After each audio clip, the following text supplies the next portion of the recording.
तो यार पिछले पार्ट में हमने देखा था कैसे कैंग पिलट एक एक सिल्वर ग्रुप के बंदे को ढूंढ ढूंढ के मार रहा होता है जब उससे पता चलता है कि उसकी माँ का कातिल कोई और नहीं बल्कि उसका अपना फादर है। और यहाँ तक वो फोन पे अपने फादर को लेकर जंग का ऐलान भी करता है। वो बता देता है कि दुनिया में तुम जहाँ पर भी छुपे बैठे हो मैं तुम्हें ढूंढ निकालूंगा, चाहे इसके लिए मुझे दुनिया के कोने कोने में भी जाना पड़े। इसके बाद वो एक से एक सुराग को फॉलो करने लगता है जो कि उससे ले जाती है अपने बड़े भाई कैंग मू तक। और इसी सिचुएशन का फायदा उठाने की कोशिश कर रहा होता है कोई और नहीं बल्कि उसका तीसरा भाई कैंग टाइगो।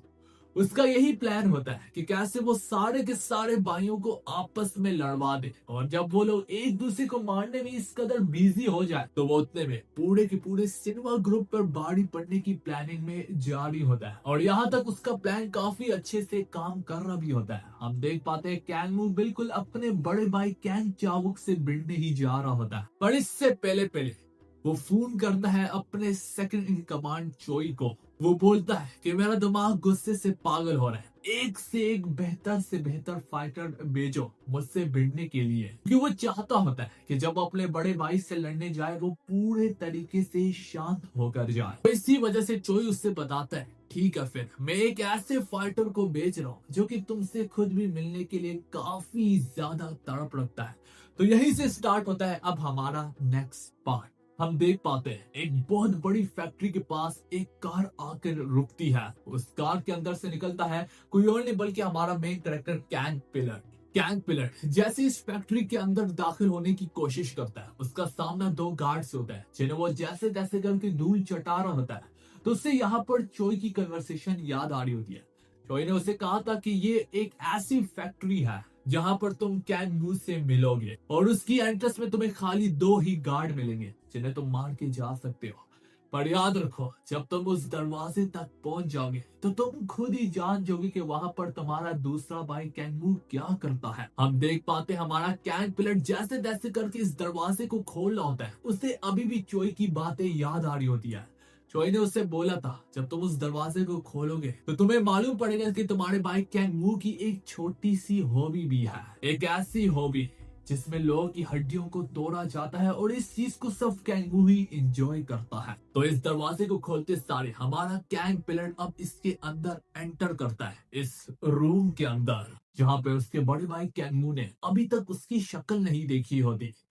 और वो उसकी तरह अभी भी पीट करके खड़ा होता है। वो बोलता है कि तुम्हें चोई ने रूल तो समझा ही दिए होंगे, अगर तुम मुझे जीत जाओगे तो तुम जितना पैसा मांगोगे तुम्हें उतना पैसा मिलेगा। कैंग पिलट बोलता है अगर मुझे पैसा ना चाहिए हो तभी वो अच्छा तो तुम पैसों के अलावा क्या चाहते हो। तभी पिलट मैं नाम चाहता हूँ, मुझे वो सारे के सारे नाम बताओ जिन्होंने माँ के कत्ल करने की कोशिश की है। और बस इतना कहने की देर होती है कैंगू को एहसास होता है कि हाँ यार ये तो मेरा अपना छोटा भाई कैंग पिलट है।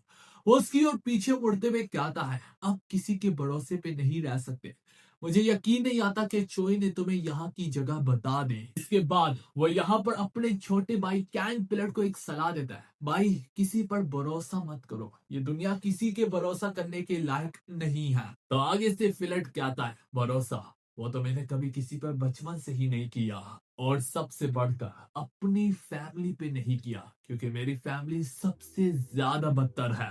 कैंगो उसकी ओर मुड़ते हुए कहता है तुम्हें मालूम है छोटे भाई तुम्हारी इसी रवैये की वजह से कोई भी तुमसे मिलना पसंद नहीं करता। तो आगे से कैंग पिलट भी कहता है भैया आप कब से बहाने बनाने लगे क्योंकि जहां तक मुझे याद है मैंने ही तो आप सभी को छोड़ा था। कैंग वो एक बार फिर से अपने मुंह को खोलते हुए कहता है और इसमें कोई शक नहीं था, इतना तो मुझे पहले से ही अंदाजा था, पर यहाँ पर मैं तुमसे ज्यादा बातें नहीं कर सकता। ये बोलते हुए कैंग यहाँ पर पैसों की गड्डी को पकड़ के हवा में ही उछाल देता है और वो पैसा जू जू दरख्त की पत्तियों की तरह नीचे गिर रहा होता है। उसी के बीच में से निकल कर आता है किसी और का नहीं बल्कि कैंग का पंच।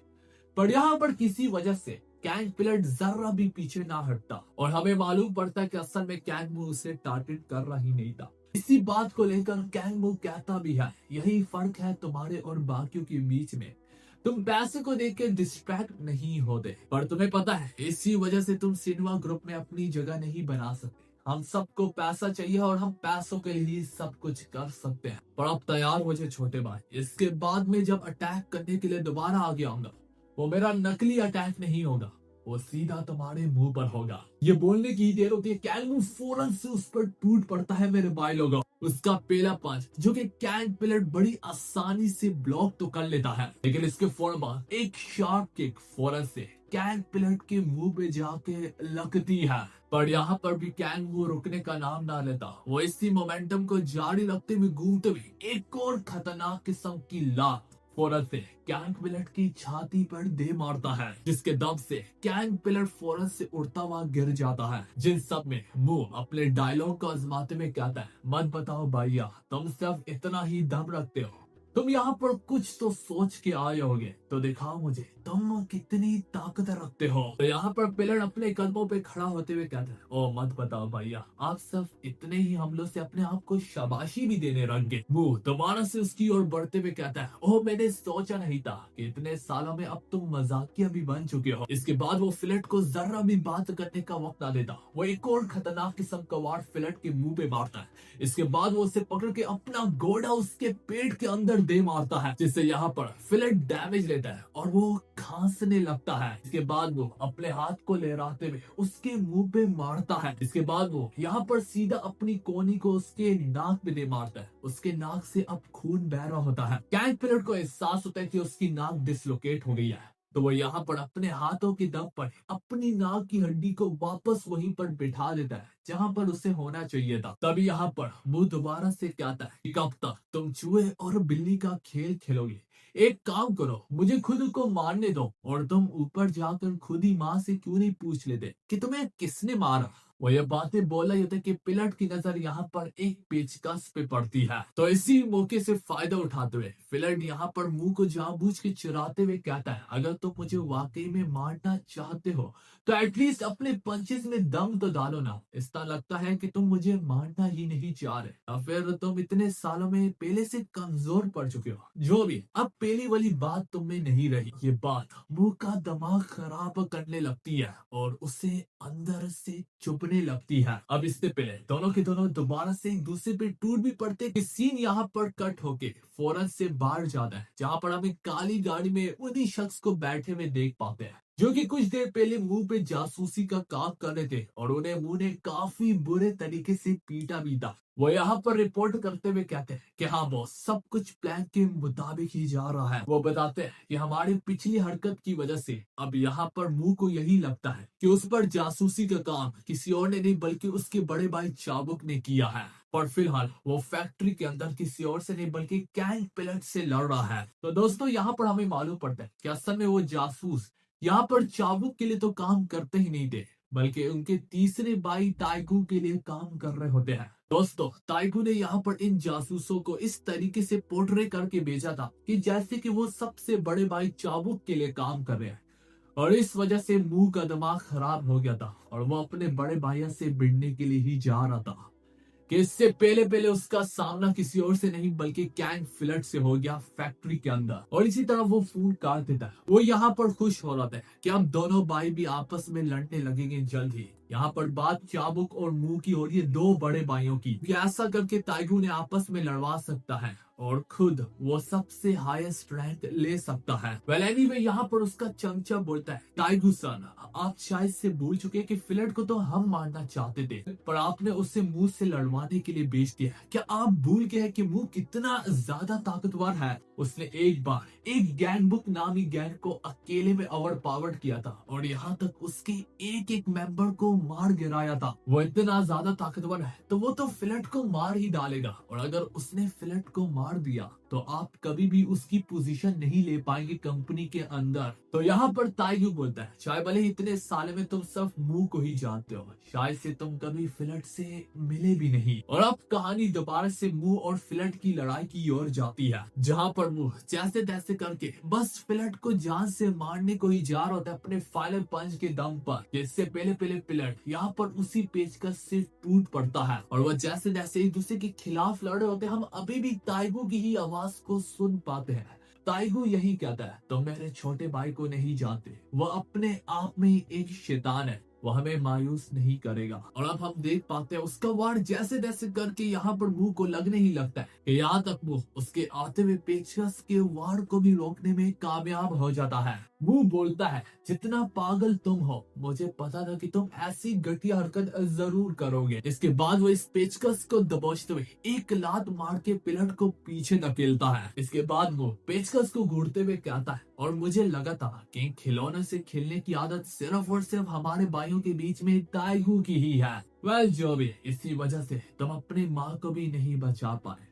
मुझे समझ में नहीं आती कि तुम जैसे गुंडे से आकर मदद क्यों ही मांगेगी। वैसे भी उससे घर में चुपचाप बैठना चाहिए था, और क्या पता वो शायद मारी भी ना जाती। कल जो भी, अब कंप्लेंट करने का क्या ही फायदा जब वो फाइनली मर चुकी है। वो एक बार फिर से अपनी बातों में ही लगा होता है कि फिलट की नजर यहाँ पर एक सीमेंट की बोरी पे पड़ती है, पर ये बात मुंह को पसंद नहीं आती। वो उस पर टूट पड़ता है। वो बोलता है कि मैं जैसे जैसे तुमसे बात कर रहा हूँ, तुम्हारा ध्यान कहाँ भटका हुआ है। ये बोलते हुए वो फिलट के इस बार जैसे ही करीब आता है, वो उस पे सीमेंट फेंक देता है। तो इसके फौरन बाद फिलट उससे एक किक मारने का ट्राई करता है, और वो इस वक्त अपनी डिफेंस पोजीशन में होता है, जिस वजह से उसने अपनी बॉडी के मेन हिस्सों को कवर किया होता है। फिलट इस बार पंच लगाने का ट्राई करता है, पर एक बार फिर से मुंह उससे भी ब्लॉक कर लेता है अपनी डिफेंस पोजीशन में होने की वजह से। पर यहाँ पर फिलट भी रुकने का नाम तक न लेता। वो इसी तरह सीमेंट को उछालता जाता और अपने वार को बरसाता जाता। वो उछालता जाता और बरसाता जाता, वो उछालता जाता और बरसाता जाता है मेरे भाई लोगों। ऐसा करते करते यहाँ तक खुद फिलट ही थक जाता है। इसके बाद मुंह बोलता है, क्या तुमने कर लिया जो घटिया हरकत तुम करना चाहते थे, तो अब मेरी बारी। फिलट अभी भी पीछे हटने का नाम ना लेता, और वो जैसे ही दोबारा से जैसे तैसे करके अपने एक और पंच को बरसाने की कोशिश करता है। वो उसके पंच के बीच में से सीधा अपने हाथ को लहराते हुए उसके मुंह पे दे मारता है। फिलट फौरन से जाकर पीछे बचता है और उसकी अकल ठिकाने आ जाती है। तभी वो बोलता है, देखो मैं तुम्हारा मार मार के कचूमर नहीं बनाना चाहता, तो माँ के बारे में भूल जाओ और एक काम करो, मुझे ज्वाइन करो, मेरे नीचे काम करो, और मैं तुम्हें पैसा दूंगा। छोटे भैया, शायद से तुम्हें मालूम ना हो, पैसा जिंदगी में काफी मसलों को हल कर देता है। तो यहाँ पर फिलट एक ब्लॉकिंग व्हील को घुमाते हुए कहता है, एक बात बताओ, मेरे पेट में एक दर्द सा होता है जब मैं इलीगल बिजनेसेस को देखता हूँ। वो बोलने लगता है कि कैसे तुम्हारा सारा का सारा इलीगल बिजनेस है, और चूंकि तुम मार दही का काम भी करते हो और यहाँ तक इंसानी के जिस्म के टुकड़ों को भी बेचते हो, तो इसकी सजा पूरी जिंदगी की जेल बनती है, और यहाँ तक $70,000 का फाइन भी लगता है। तो यहाँ पर मुंह छेड़ते हुए कहता है कि तुम अपने प्रोसिक्यूटर का धंधा यहाँ पर बंद करो, और वैसे भी बहुत जल्द ही तुम्हें जॉब से भी निकाल दिया जाएगा। पर यहाँ पर फिलट ना रुकता, और वो उस ब्लॉकिंग व्हील को घुमा के सारी की सारी ब्लॉकेज को खोल देता है, जिससे फैक्ट्री यहाँ पर हीट अप होने लगती है, और उन पाइप्स के अंदर से जहरीली हवाएं अब रिलीज होने लगती है। वो गैस जो कि सीधा जाकर मुंह के ऊपर ही फटती है। वो कहने लगता है कि ये गैस काफी ज्यादा जहरीली है, यहाँ तक तुम भी इसी गैस के अंदर मारे जाओगे। पर मुंह ने यहाँ पर अपनी सांसें रोकी होती है। वो फौरन से उसकी ओर तेजी से बढ़ता है और सीधा अपना एक खतरनाक किस्म का पंच अपने बड़े भाई के पेट के अंदर दम देता है, और ये उसका पहला पंच है जो अपने भाई को लगा है। पर उसका भाई भी अब गुस्से में बहते हुए एक पंच लगाता है, और उसके फौरन बाद एक और रख के दूसरा पंच लगाता है। पर यहाँ तक फिलट भी पीछे हटने वालों में से नहीं होता। फिलट भी उससे एक और पंच लगाता है, और इसके फौरन बाद एक और खतरनाक किस्म का पंच अपने भाई के मुंह पे दे मारता है। और अब दोनों के दोनों भाई एक एक पंच को एक दूसरे के साथ एक्सचेंज कर रहे होते हैं, और यहाँ तक ये पंचेस की गेम थोड़ी देर तक जारी भी रहती है। और इसी तरह फिलट को जब एक पंच पड़ता है और वो उड़ के दूर जाने ही लगता है कि तब तक फिलट का हाथ अपने मुंह के शोल्डर के करीब होता है।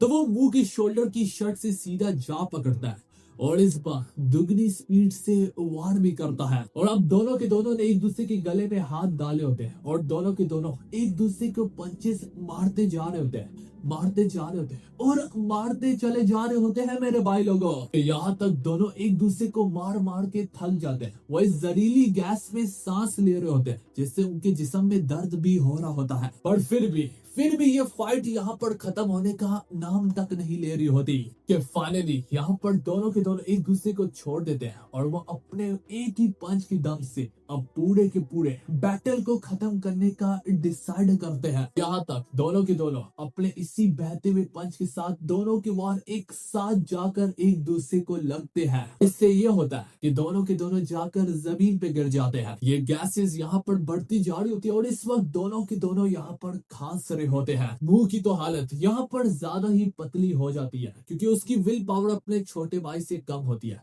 उतने में हम देख पाते हैं फिलर दोबारा से अपने कदमों पे खड़ा होता है और ना कि वो इस बार खड़ा होता है बल्कि इस बार उसके हाथ में दोबारा से वही पेचकस होता है जिससे वो अपने बाइक के उठने से पहले पहले ही उस पर टूट पड़ता है। हम देख पाते हैं इस वक्त फिलर यहाँ पर मुंह के ऊपर बैठा होता है अपने पेचकस को पकड़ के और यहाँ पर मुंह अपनी जान की बाजी लड़ रहा होता है कि हम देख पाते हैं इस बार फिलर उसे अवॉइड पावर्ड करते हुए उसके रोकने की कोशिशों के बावजूद भी उसका पेचकस अब धीरे धीरे करके मुंह के जिस्म के अंदर दोपा चला जाता है मेरे भाई लोगों, जिससे यहाँ पर दर्द से तड़पते हुए मुंह कहता है कि बहुत हुआ छोटे भाई, अब इस फाइट को खत्म करो। और यहाँ पर फिलर ना रुकता, वो अपने दिमाग से पागल हो चुका था, तब तक ना रुकता जब तक ये पूरा का पूरा पेचकस उसके अंदर ना चला जाता। चिल्लाते हुए कहता है कि मुझे नाम बताओ भाई, अगर तुम चाहते हो कि ये लड़ाई यहाँ पर खत्म हो जाए। तभी मुंह की नजर अपने छोटे भाई की आंखों पे पड़ती है, वो डेवल लुक सी, जिससे देख के वो समझ जाता है कि अगर मैंने उसे नाम ना बताया वो वाकई में मुझे यहाँ पर मार डालेगा। तो इस बंद दरवाजे के पीछे उनके बीच में कुछ बातें होने लगती है। तो फाइनली दरवाजा खुल जाता है और उस दरवाजे के अंदर से निकल के आता है कोई और नहीं बल्कि फिलर। फिलर यहाँ पर काफी ज्यादा जख्मी होता है। अब वो लड़खड़ाते हुए इस फैक्ट्री से बाहर निकलने की करता है और अब वो जब इस फैक्ट्री को छोड़ के बाहर निकलता है तो उसके ठीक पीछे आ होता है कैंगमो।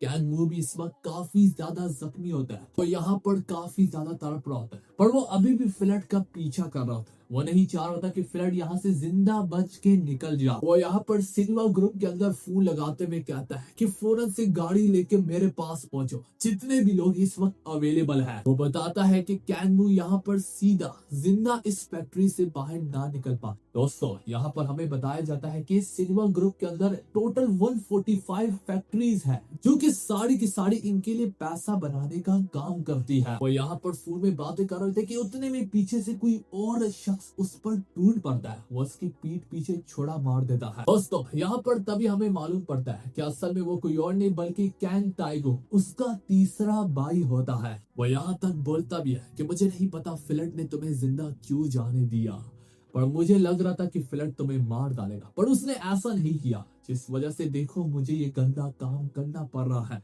टाइगो उससे बताता भी है कि असल में मैं तुम्हें बड़े भाई से लड़वाना चाह रहा था पर ऐसा हुआ नहीं, पर फिर भी तुम्हारा मरना काफी ज्यादा जरूरी था जो कि फिलट नहीं कर पाया।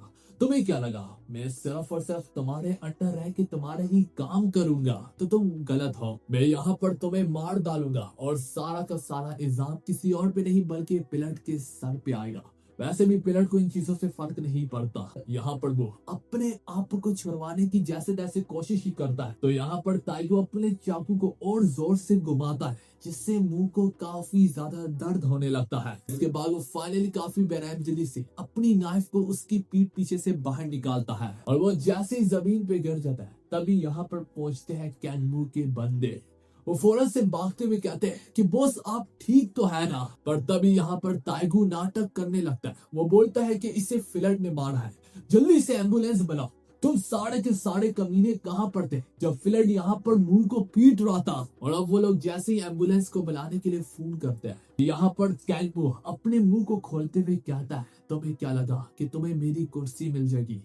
मैं ऐसा नहीं होने दूंगा। जो देखकर कैंग टाइगू के पैरों तले जमीन खिसक जाती है कि ये क्या, ये साला तो अभी भी जिंदा है। इससे पहले उसके चमचे भी यहाँ तक मुंह की आवाज को सुन पाते कि यहाँ पर कैंग टाइगू जोर जोर से चिल्लाने लगता है, तुम लोग मेरी अभी की अभी शक्ल क्या देख रहे हो? यहाँ से बाहर दफा हो जाओ और एम्बुलेंस को लेकर वापस आओ। अब टाइगो के चिल्लाने की वजह से उसके बंदे जब बाहर भाग के एम्बुलेंस के लिए चले जाते हैं तो यहाँ पर सीन कट हो जाता है और इस बार कहानी पलट के जाती है सबसे बड़े बेटे के घर चावुक पे। जहाँ पर उसने अपने बाप कैंग एल्डो को डिनर के लिए इनवाइट किया होता है। यहाँ पर चावल अपने बाप को एक महंगी सी साके डालते हुए कहता है कि जहाँ तक मुझे याद है फादर, ये आपकी फेवरेट ड्रिंक है और ये आज रात खास मैंने सिर्फ और सिर्फ आपके लिए ही मंगाई है। और यहाँ तक उसका फादर कैंग एल्डो भी उससे काफी ज्यादा सेटिस्फाई होता है। उसके चेहरे पर एक खुशी सी होती है और इसी बात को लेके वो बताता भी है कि मेरा बेटा मेरे लिए इतनी ज्यादा मेहनत कर रहा है, तो कहो बेटा तुम क्या चाहते हो। तभी चावल, फादर आप ये कैसी बातें कर रहे हैं, मैं तो सिर्फ और सिर्फ आपके साथ डिनर ही एंजॉय करना चाहता हूँ और ये मेरे लिए काफी है।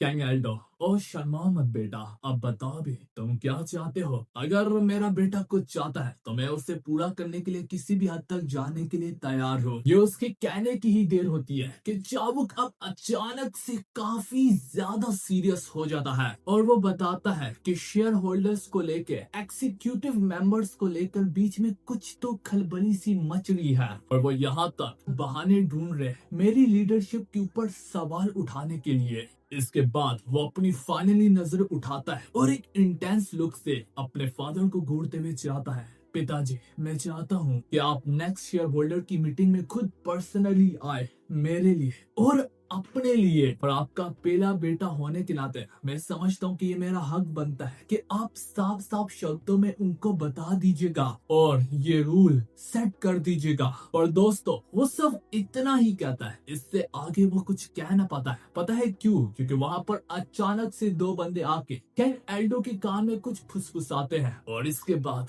दूसरा बंदा यहाँ तक यही बुरी खबर चावुक को भी दे देता है। इस बुरी खबर को सुनने के बाद दोनों बाप बेटे के मुंह में कोई शब्द तक नहीं बचते। उसका बाप फाइनली सिगरेट को जलाते हुए काफी ज्यादा डिसअपॉइंट होते हुए चाबुक से कहता है, तुमने तो अपने बाप को गधा समझा हुआ है। हाँ तुम यहाँ पर बुलाओ और मुझे महंगी महंगी शराबें पिलाओ और तुम कर ही क्या सकते हो मेरे लिए। दोस्तों ये बुरी खबर सुनने के बाद उसके बाप का मूड पूरे तरीके से बिगड़ जाता है। वो कहता भी है, मेरे बेटे अब तो तुम्हें ये कहते हुए भी शर्म आती है मुझे, इलेक्शन सर पे है और मैंने तुम्हें क्या कहा था कि किसी भी किस्म की प्रॉब्लम मेरे सर पे नहीं चाहिए, तुमने क्या किया। दोस्तों यहाँ पर बुरी खबर किसी और की नहीं बल्कि यही होती है कि फिलट ने कैसे बुरे तरीके से कैंगू को धो दिया और उसकी हालत को पतली कर दिया। और इसी चीज को लेके चावुक शर्मिंदगी से सर झुकाते हुए कहता है कि मैं माफी चाहता हूँ पिताजी, मैंने कभी सोचा नहीं था कि पिलट इतना ज्यादा ताकतवर निकलेगा कि वो यहाँ तक कैंगमू को भी हरा देगा। मेरी नाकामी तो यही है कि मुझे इससे पहले पहले खुद पर्सनली आके दोनों भाइयों को रोक देना चाहिए था, पर अब उसके बाप का मूड खराब हो चुका होता है और अब कुछ नहीं हो सकता। उसका बाप गुस्से से अपनी सिगरेट को उसी महंगी बूज के अंदर बुझा देता है। इसके बाद वो उठते हुए अपने गार्ड से कहता है कि इस बारे में किसी को पता ना चले, मैं नहीं चाहता कि ये बात टेलीविजन पे आए या किसी भी न्यूज चैनल पर आए।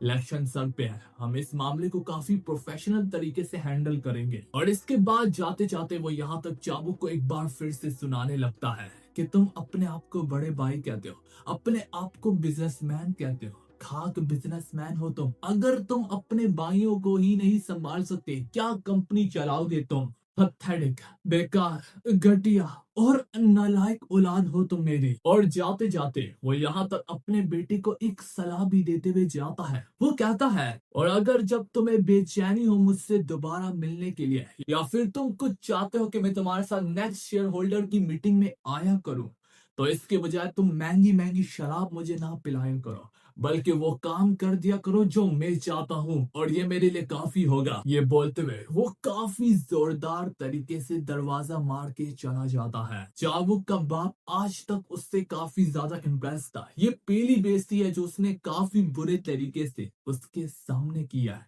ना कि सब उसके सामने बल्कि उसके बंदों के सामने भी। हाँ दोस्तों, उसके बंदे भी पीछे दरवाजे पे बैठे हुए थे और ये सब कुछ सुन रहे थे। इसी वजह से चाबुक गुस्से से उसी बूस को उठाता है जिसके अंदर उसके बाप ने अपने सिगरेट को फेंका था। वो इसी समय पूरी की पूरी ड्रिंक गटागर गटागर करके पी जाता है। इसके बाद वो अपने बंदों के सामने गुस्सा होते हुए कहता है कि अब हम इन सब कमीनों को दिखाएंगे कि इस सब का क्या मतलब है। दोस्तों, कहानी हॉस्पिटल पे जाती है जहां पर मुंह को एडमिट किया होता है और फाइनली डॉक्टर बाहर आने के बाद कहते हैं कि मुंह की सर्जरी कामयाब हुई। ये सुनकर सिनेमा ग्रुप के सारे बंदों की जान में जान आती है, पर सवाए वहां पर मौजूद ताइगू तो अब अपनी चिंता होने लगती है कि ये क्या हो गया, ये साला जिंदा कैसे बच गया। और यहाँ पर ताइगू की मुलाकात इनफैक्ट चोई के साथ भी होती है, वही चोई जिसकी हमारे पिलट ने टांग तोड़ दी थी। उसकी ये खस्ता हालत देखकर यहाँ पर ताइगू पूछता भी है, अरे वाह, किसी के मुंह पे घंटा बजा हुआ है यहाँ पर यहाँ पर चोई बोलता है, आप मेरी फिक्र मत कीजिएगा सर,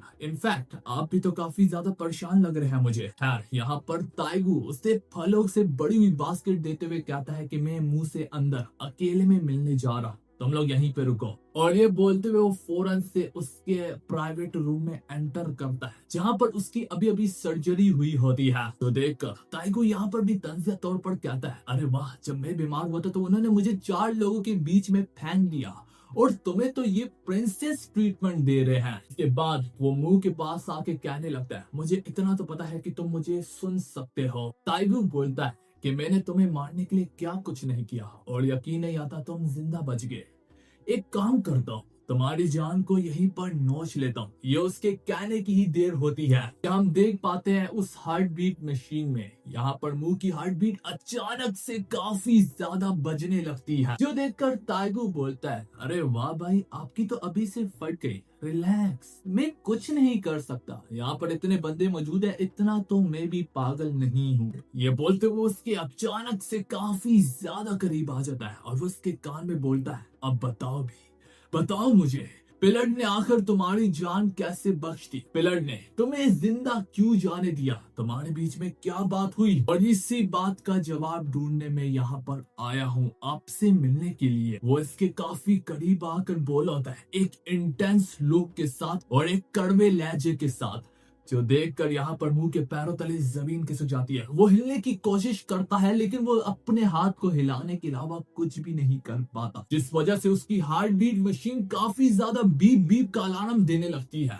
और यहाँ पर फौरन से डॉक्टर आते हैं उसकी हालत को संभालने के लिए। उतने में यहाँ पर ताइगू निकलते हुए कहता है, अगर तुम नहीं बताना चाहते तो मत ही बताओ, मैं खुद ही पिलट से पूछ लूंगा जाकर। ये बोलते हुए वो अपनी गाड़ी की बैक सीट में जाकर बैठ जाता है और वो ड्राइवर से बोलता है, गाड़ी चला। पर तभी ताइगू की नजर अचानक से अपने साइड में मौजूद किसी पे पड़ती है और उसका बड़ा भाई चाबुक होता है। वो अपने भाई को देखते हुए कहता है, अबे भाई, आपने मुझे डरा ही दिया, अगर आप मुझसे मिलना चाहते थे तो मुझे ही बता देते। तो यहाँ पर चाबुक कहता है, यही मेरा प्लान है, लेकिन आजकल तुम्हारे तक पहुंचना इतना आसान नहीं है और मैं सोचता हूँ कि ऐसा क्यों। खैर, जो भी, जहां तक मुंह की हालत की बात है, डॉक्टर ने कहा है कि चाहे भले ही उसकी सर्जरी कामयाब हुई है, लेकिन अब वो कभी भी पहले जैसा नहीं हो सकता। तो दोस्तों, इसका ये मतलब है कि शायद से मुंह यहाँ पर बातें नहीं कर पाएगा, ये दोबारा कभी चल नहीं पाएगा। वो तो हम आगे चल के ही जानेंगे। यहाँ पर चाबुक उसकी हेल्थ को लेके बातें कर रहा था तो ताइगू बताता है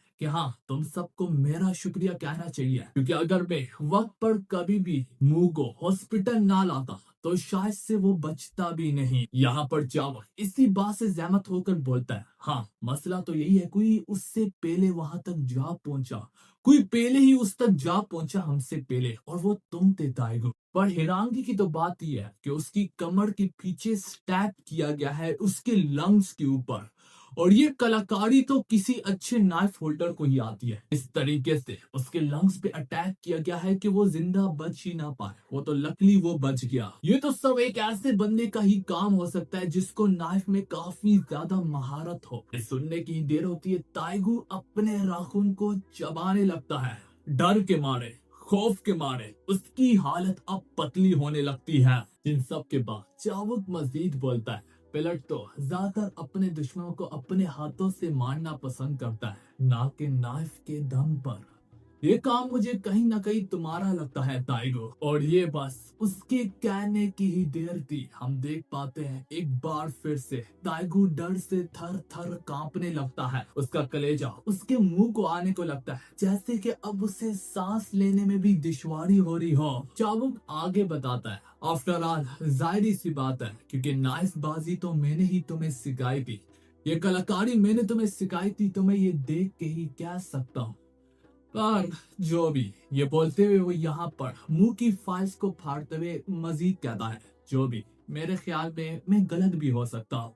ताइगो, मैं तुम्हें कल से हेडक्वार्टर में देखना चाहता हूँ। आज के बाद से और आज के दम से मुंह की जगह पर तुम बैठोगे। मुंह की गद्दी आज से तुम्हारी हुई। ये बोलते हुए वो फाइनली गाड़ी से निकलते हुए कहता है, और हाँ, मैं तुम पे अपनी करीबी निगाहें रखूंगा, तो कुछ घटिया करने की गलती मत करना। ये बोलते हुए वो यहाँ पर दरवाजा मार के चला जाता है और फाइनली अब ताइगो की जान में जान आती है और वो लंबी सांस को लेते हुए कहता है कि मुझे तो लगा कि आज मैं खत्म हो गया। वैसे भी उसके पास कोई भी सबूत नहीं है जिस वजह से वो मेरी तरफ उंगली नहीं उठा सकता। इसके बाद उसके चमचे स्टूज का फोन आता है और वो इस फोन को जैसे ही उठाता है वो स्टूज के सुने बिना ही अपनी सुनाने लगता है। वो बताता है उसे कि मेरे पास एक अच्छी खबर है कि मुंह के चले जाने के बाद अब एग्जीक्यूटिव मेंबर में बन चुका हूँ। मुझे मेरे बड़े भाई ने प्रमोशन दी है।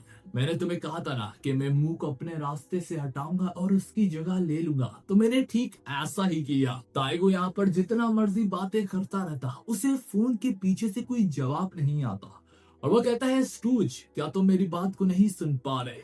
और तभी हमें यहाँ पर ताइगो के पुराने ऑफिस के बारे में दिखाया जाता है, जहाँ पर किसी ने उसके सारे के सारे बंदों को काफी बुरे तरीके से पीटा होता है। अब यहाँ पर स्टूज को भी हम देख पाते हैं जो कि उसी बंदे के कदमों में गिरा होता है और वो कहता है कि बॉस, पिलट यहाँ तक जा पहुंचा है। पिलट ने हम सबकी काफी बुरी धुलाई की है। और यहाँ पर पिलट उसे आगे बात करने का मौका ना देता, वो एक रख के उसके मुंह पे किक लगाता है। इसके बाद यहाँ पर पिलट उससे फाइनली कॉन्ग्रेचुलेट करता है सबसे पहले उसकी प्रमोशन के लिए और वो बोलता है कि सुनने में आया है कि तुम अब मुंह की जगह पर बैठ रहे हो, इसके लिए तुम्हें कॉन्ग्रेचुलेशन। पर अब मुद्दे की बात करते हैं। मैं यहाँ पर तुम्हें एक गिफ्ट देने आया हूँ क्योंकि तुम्हारी प्रमोशन हुई है। ये बोलते हुए वो उससे एक पिक्चर बेचता है। उस पिक्चर को देखते सारे यहाँ पर ताइगो के पैरों तले जमीन खिसक जाती है, क्योंकि दोस्तों ये उसी लम्हे की तस्वीर होती है जहाँ पर ताइगो ने मुंह को असैसिनेट करने की कोशिश की थी। हमें मालूम पड़ता है जब ताइगो यहाँ पर मुंह को पीछे से उस दौरान असैसिनेट कर रहा था तो लकीली पिलट पीछे मुड़ के देखा था और उसने वहीं पर तस्वीर को क्लिक भी कर लिया था। देखते ही देखते यहाँ पर हमारा पिलट अब ताइगो की कुर्सी पर बैठते हुए कहता है, देखो, अगर मैंने ये गिफ्ट हेडक्वार्टर में दिखा दिया तो तुम्हारी प्रमोशन तो बाढ़ में जाएगी। तुम सबसे बड़े क्रिमिनल बन जाओगे सिनेमा ग्रुप के अंदर।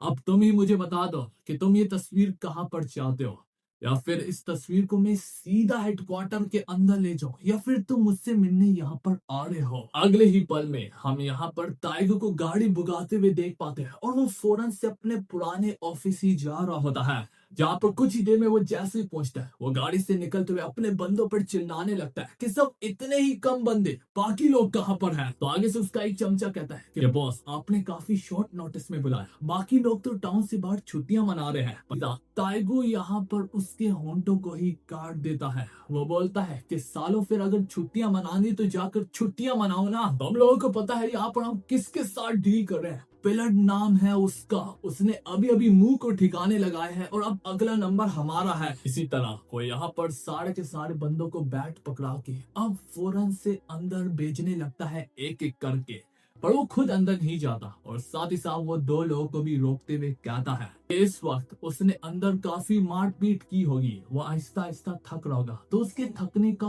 वेट करो। जब वो पूरे तरीके से हाँपने लगेगा तब हम उसे खत्म कर देंगे। कहानी मुड़ के चामुक के ऑफिस में जाती है, जहाँ पर नैमुंग सियो नाम का एक शख्स एंटर करता है। दोस्तों, ये बंदा executive of cinema group management support department से बिलोंग करता होता है, मतलब कि काफी तगड़ा रैंक है इसका। यहाँ पर नैमुंग आते सारे पूछने लगता है कि सुनने में आया है कि आपने मुंह की जगह अब टाइगो को बिठा दिया है। चामुक इसके जवाब में कहता है, मेरे पास कोई और चारा नहीं है, मुंह अब यहाँ पर इस काबिल नहीं बचा और मैं ये स्पॉट किसी और को नहीं दे सकता। तो यहाँ पर नैंगनुंग सियो बोलता है, बॉस, आप क्या भूल चुके हैं कि अब तक आप टाइगो को खुद से इतना दूर क्यों रख रहे थे और अब आप खुद ही उसे इतना करीब आने दे रहे हैं। तो आगे से चाबुक थोड़ा सीरियस होते हुए कहता है, तुम्हारी बात में दम तो है। जहाँ पर मुंह एक लॉयल बंदा था और एक समझदार बंदा था और काम पे काम करता था, वहीं पर टाइगो उसका उलट है। वो एक ऐसा कुत्ता है जो कि बिना किसी वजह के काटने और भौंकने लगता है, और इसी वजह से हमें ऐसे कुत्ते को बांध के अपने करीब ही रखना चाहिए। क्या तुम्हें ऐसा नहीं लगता? और वैसे भी क्या पता बड़ी जिम्मेदारी से वो सुधर जाए। वैसे भी जिम्मेदारी ही एक शख्स को जिम्मेदार बनाती है, और इसकी मिसाल तुम्हें दूर दूर देखने की जरूरत नहीं है। तुम खुद को ही देख लो नैंगो। तुम एक वक्त में गली के खतरनाक गुंडे हुआ करते थे, और अब खुद को ही देखो, तुम कितने ज्यादा रिस्पॉन्सिबल बन गए हो। क्या पता तुम्हारी तरह टाइगो भी सुधर जाए। पर यहाँ पर नैंगन सीओ रिक्वेस्ट करता है कि सर प्लीज, मैं चाहता हूँ कि पिलर के साथ मैं खुद लिपटूं। आप यहाँ पर टाइगो को क्यों लड़वा रहे हो उससे? चावल सिगरेट का कश लगाते हुए कहता है, तुम मेरे भाइयों को नहीं जानते। हम सारे के सारे भाई एक दूसरे की रग रग से वाकिफ हैं, तो हमें लिपटने दो एक दूसरे के साथ। आखिर में इसी का ही तो मजा है। कहानी यहाँ पर टाइगो के चमचे पे जाती है, जहाँ पर वो बैट पकड़ के अब एक एक करके पिलट पे टूट रहे होते हैं। वहीं पर हम देख पाते हैं कि पिलट इनको मार मार के काफी ज्यादा थक गया होता है। रफली उसने यहाँ पर 100 से ज्यादा बंदों को पीटा होता है, और अब इसी तरह और लोग आते चले जा रहे होते हैं। अब हम देख पाते हैं कुछ गुंडे अब सीधा लाइन से आते हैं। पहला गुंडा अपना बैट घुमाता है, पर इससे दुगनी स्पीड से यहाँ पर हमारा पिलर उसकी ओर बढ़ते हुए एक खतरनाक किस्म के पंच से उसका काम वहीं पर तमाम कर देता है। दूसरे को वो सीधा अपना सर मार के उसकी नाक को ही फोड़ देता है, और तीसरा अपना बैक ले आता है, जो कि फौरन से हमारे पिलट की शोल्डर पे जा लगता है। पर इसके बावजूद भी पिलट यहाँ पर ना रुकता। इसी तरह वो अपने पंच को क्लेंच करते हुए एक रख के उसके मुंह पे लगाता है, और उसकी दादी को उसे याद दिलवाता है कि फाइनली पिलट यहाँ पर लास्ट गुंडे के सामने खड़ा होता है। वो सांस से भरा होता है, और शायद से उसके अंदर अब और लड़ने की हिम्मत भी नहीं होती। पर बस वो अपनी नजर उठा के उस गुंडे को घूरता है कि उसकी वहीं पर गीली हो जाती है। वो भागते हुए मदद की पुकार लगाते हुए यहाँ से बाहर निकलता है। वो चिल्लाता है, वो पुकारता है कि कोई तो मुझे बचा, वो मुझे मार डालेगा। और ठीक उसके पीछे से बाहर निकलता है कोई और नहीं बल्कि हमारा बॉय, हमारा लड़का पिलट। पिलट को देखकर यहाँ पर टाइगो अपने बाकी दो स्ट्रॉन्गेस्ट चमचों को भी ऑर्डर देता है कि टूट पड़ो इस पर। वो दोनों एक साथ उस पर टूट पड़ते हैं। पहले वाले का तो पंच यहाँ पर ना के साथ पिलट डॉज करता है, बल्कि उसी समय में अपना पंच भी डिलीवर करता है। तो दूसरा वाला यहाँ पर उसे थोड़ा सा डिस्ट्रैक्ट पाके अपना पूरा हाथ घुमा के वार करता है, पर थोड़ी देर में उसे एहसास होता है कि उसका हमला तो उसे लगा ही नहीं, और अगले ही पल में वो यहाँ पर पिलट की किक को अपने मुंह पे पाता है कि देखते ही देखते दोनों के दोनों भाई अब आमने सामने खड़े हो जाते हैं, नजर से नजर मिला के, कंधे से कंधा मिलाकर और कदम से कदम मिलाकर। यहाँ पर टाइगो के मुंह पर एक खतरनाक किस्म की लुक सी होती है, और वो फाइनली कह देता है, क्या हुआ भैया, तुम्हें मेरा गिफ्ट पसंद नहीं आया? देखने से तो लगता है कि तुम्हें मेरे गिफ्ट से नफरत हो गई है। पिलट बोलता है, मुझे पता है कि तुम प्रमोशन के लिए ये सब कुछ कर रहे थे। तुम्हें क्या लगा कि मैं नावाकिफ हूँ तुम्हारी इन हरकतों की वजह से? सोचो बड़े भैया, अगर मैं ये छोटी सी तस्वीर बड़े भैया के डेस्क पे कल सुबह रख दूं तो मैं कल ही निकाल दिया जाएगा। उसकी बकवास सुनकर टाइगो अपना दिमाग खो बैठता है। वो अपने हाथ को लहराते हुए एक खतरनाक किस्म की नाइफ से वार करता है। तो यहाँ पर पिलट पीछे हट के उसे डॉज तो कर लेता है, लेकिन उसकी नाइफ यहाँ पर पिलट के कोट को काटते हुए गुजरती है। टाइगो इसके फौरन बाद अपने पंच को मारता है, जो कि यहाँ पर हमारा पिलट ब्लॉक कर लेता है। टाइगो यहाँ पर भी ना रुकता, वो पलट के अपनी सोट को जमीन की गहराइयों से आसमान की ऊंचाइयों तक उठाता है, और गेस व्हाट, यहाँ पर पिलट अपने बेयर हैंड से उसके वार को रोकता है। वो वार उसके हाथ पे लगा होता है। टाइगो यहाँ पर अपनी कोनी को पिलट के सर से दे मारना चाहता होता है, लेकिन पिलट यहाँ पर सब उसकी कोनी को नहीं रोकता, बल्कि उसके पूरे हैंड की मोमेंटम को ही रोक देता है, जिससे वो अपने इस हाथ से अब नाइफ को नहीं घुमा पाता। तो वो यहाँ पर अपनी नाइफ को अपने दूसरे हाथ पर टॉस कर देता है हमारा टाइगो, और इसके फौरन बाद वो पटाख से पिलट की गर्दन को काटने का ट्राई करता है, लेकिन पिलट नीचे होकर उसके इस वार को भी डॉज कर लेता है। इसके फौरन बाद ताइगो अब लगातार एक से एक वार बरसा हो जाता, जो कि कुछ हद तक यहाँ पर हमारा पिलट ब्लॉक और रोकता तो है, लेकिन यहाँ तक कुछ हमले पिलट को काटते हुए गुजर जाते हैं, जो देखकर यहाँ पर ताइगो को एहसास होता है कि हाँ यार, पिलट तो अब पहले जैसा ताकतवर रहा ही नहीं। मैं पिलट से वैसे डर रहा था, यकीन नहीं आता कि इसी पिलट ने मुंह को हराया है। अगर वो इतना ज्यादा कमजोर है, वो यहाँ पर जैसे जैसे उसके खिलाफ वार पे वार बरसाई जा रहा होता है, ताइगो को एहसास होता है मत बता। यहाँ पर पिलट अब डरने लगा है। पिलट तो मौत से डरता ही नहीं था, तो वो क्यों इतना ज्यादा इन हमलों को डॉज और ब्लॉक कर रहा है। और यहाँ पर वो इसी चीज को लेकर कहता भी है कि तुमने मुझे डिसअपॉइंट किया पिलट, मुझे लगा था कि तुम ना डर हो, और दिखने से तो लगता है कि तुम इतने सालों में अब डर को महसूस कर पाते हो, जो कि तुम एक वक्त में बचपन में नहीं किया करते थे। यहाँ तक ये भी मालूम पड़ता है कि यहाँ पर पिलट ने अपने आप को उन कट से बचाने के लिए वेस्ट पहन रखी होती है, जिस वजह से उसका जिस्म नहीं कट हुआ होता। और इसी चीज को लेकर ताइगो बोल रहा होता है कि मेरा पिलट ये नहीं करता था, वो नाडर था। अगर तुम वाकई में पहले जैसे पिलट नहीं रहे तो यहाँ तक मैं भी तुम्हें अब काट सकता हूँ। ये बोलते हुए वो यहाँ पर फाइनली हमारे पिलट को अप्रोच करता है, उसको काटने के लिए, उसका काम तमाम करने के लिए। पर यहाँ पर पिलट आसानी से उसके हमले को डॉज करते हुए फाइनली यहाँ पर अपना पहला वार करता है। वो अपने एक ही लाश से उसकी नाइफ को हवा में उछाल देता है। इसके बाद बूम, वो पहला पंच लगाता है, बूम, दूसरा पंच लगाता है, और तीसरे पंच में वो फाइनली उसकी चिक पर टारगेट करते हुए अपने बाई को मुंह पे एक रख के लगाता है, जिसकी ताकत से ताइगो पूरा उछलता है। और अब उसकी नजर हवा में पड़ती है अपने उसी नीचे आते हुए नाइफ पर, जिसे देखकर उसे एहसास होता है कि वो अभी भी पिलट से जीत सकता है। तो वो नीचे आती हुई नाइफ को फौरन से अपने हाथ में दबोच के पिलट की गर्दन के नीचे रख देता है कि अब बोल।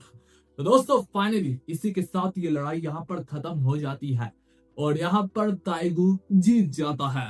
जिन सब के बाद ताइगो यहाँ पर बोलता है मेरा बस करता है कि मैं तुम्हें मार दूं, पर अगर मैंने तुम्हें मार दिया तो मेरा प्लान फेल हो जाएगा, क्योंकि मैं इतनी जल्दी तुम्हें मारना नहीं चाहता। अगर मैंने तुम्हें मारा नहीं, दिखने से तो लगता है कि तुम मेरे लिए अभी से ही इतनी ज्यादा दिक्कत का बायस बन रहे हो। पर यहाँ पर पिलट उससे बताता है तुम्हें क्या लगा कि मुझे मार के तुम सिनेमा ग्रुप के अंदर अपनी जगह बना लोगे, तो तुम गलत हो। तुम चाहे कुछ भी कर लो, और ये बात तुम्हें भी पता है कि ग्रुप के अंदर लोग तुमसे कितनी ज्यादा नफरत करते हैं, यहाँ तक फादर भी और तुम्हारा बड़ा भाई भी।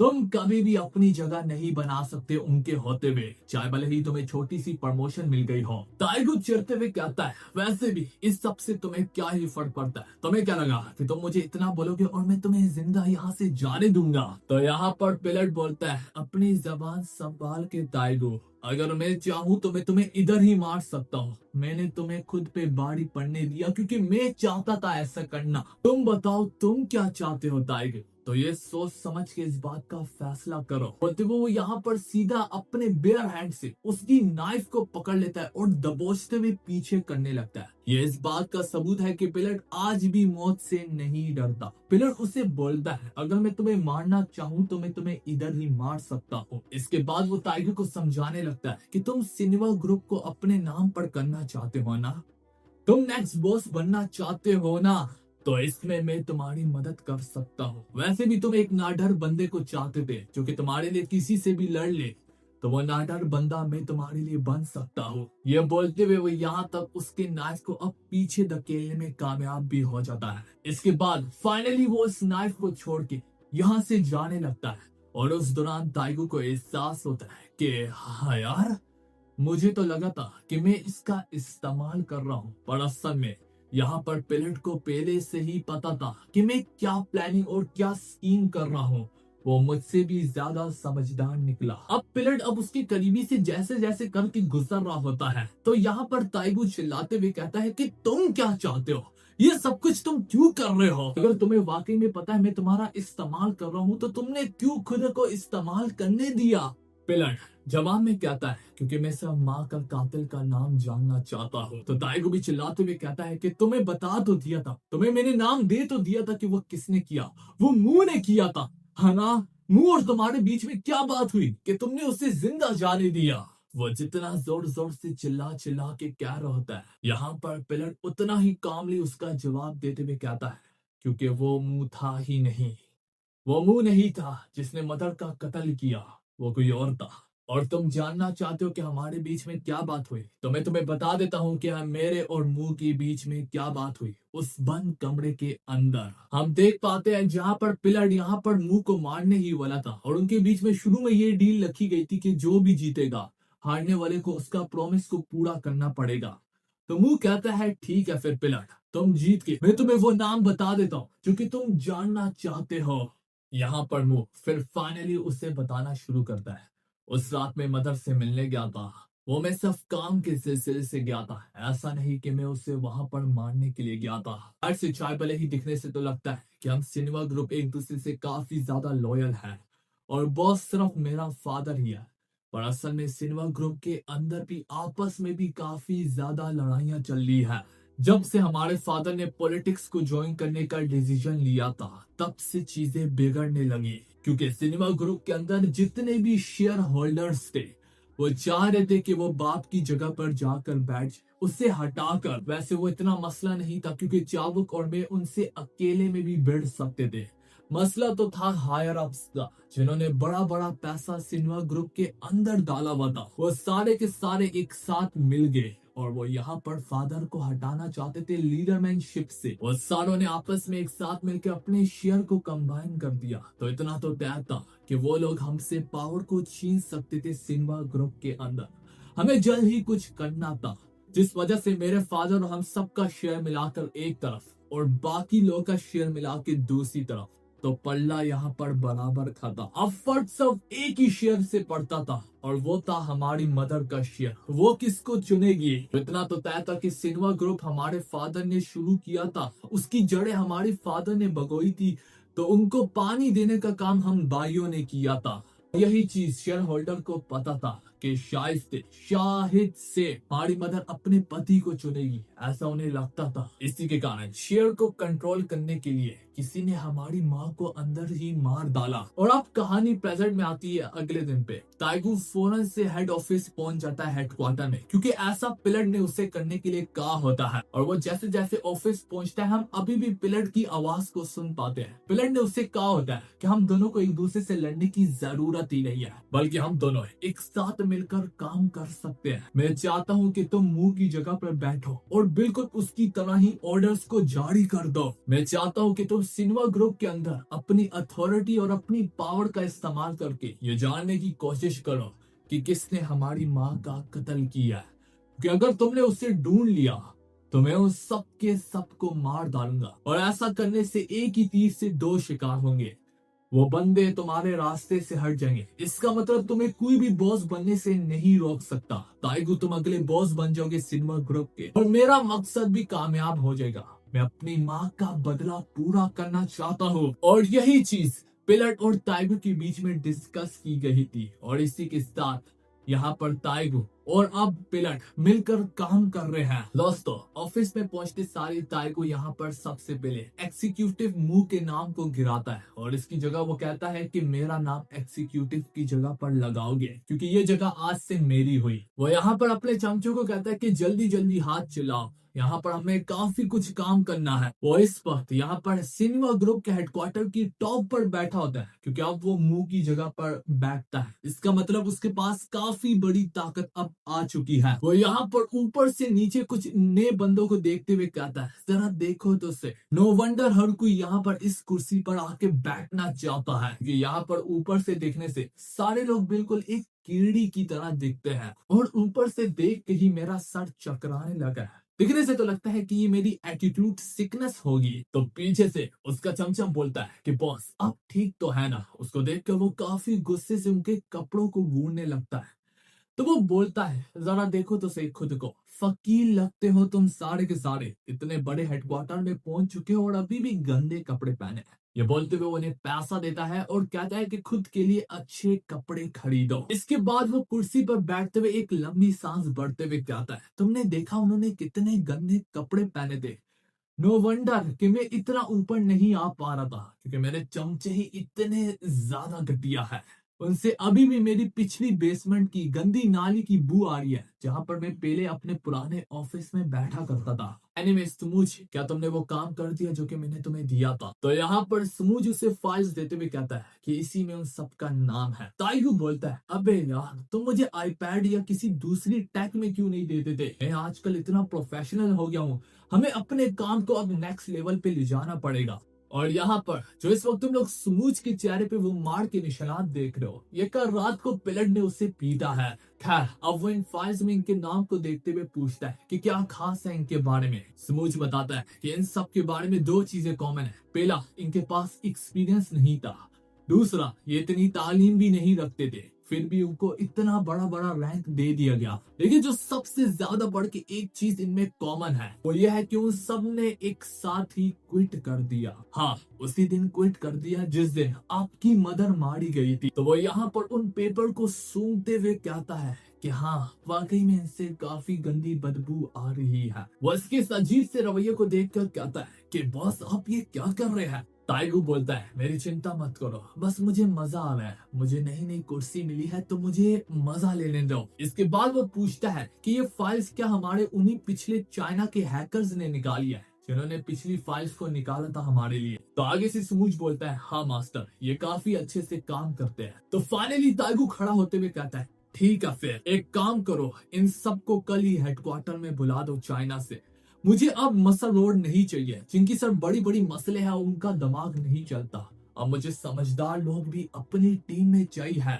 तो आगे से समूज बोलता है, अच्छा उन सब लोगों का क्या करें जिनकी फाइल्स दिया है? क्या हम उन्हें मारने के लिए कल ही चले जाएं? आगे से ताइगू उस पर गुस्सा होते हुए कहता है कि छोटी सोच के मालिक, अभी तो सुधर जा। हम सिनेमा ग्रुप के अंदर आ चुके हैं, हम खुद कुछ भी काम नहीं करेंगे। हम कभी भी अपने हाथों को अब दोबारा गंदा नहीं करेंगे, क्योंकि पीटने का काम अब हमारा नहीं है, बल्कि मेरे छोटे भाई फिलट का है। ऐसे भी फिलट मरता चला जा रहा है इनकी धुलाई करने के लिए, तो ये काम हम अपने छोटे भाई फिलट पे ही छोड़ते हैं। तो दोस्तों, फाइनली इसी के साथ हमारी वाली एपिसोड अपने एंड को हिट करती है।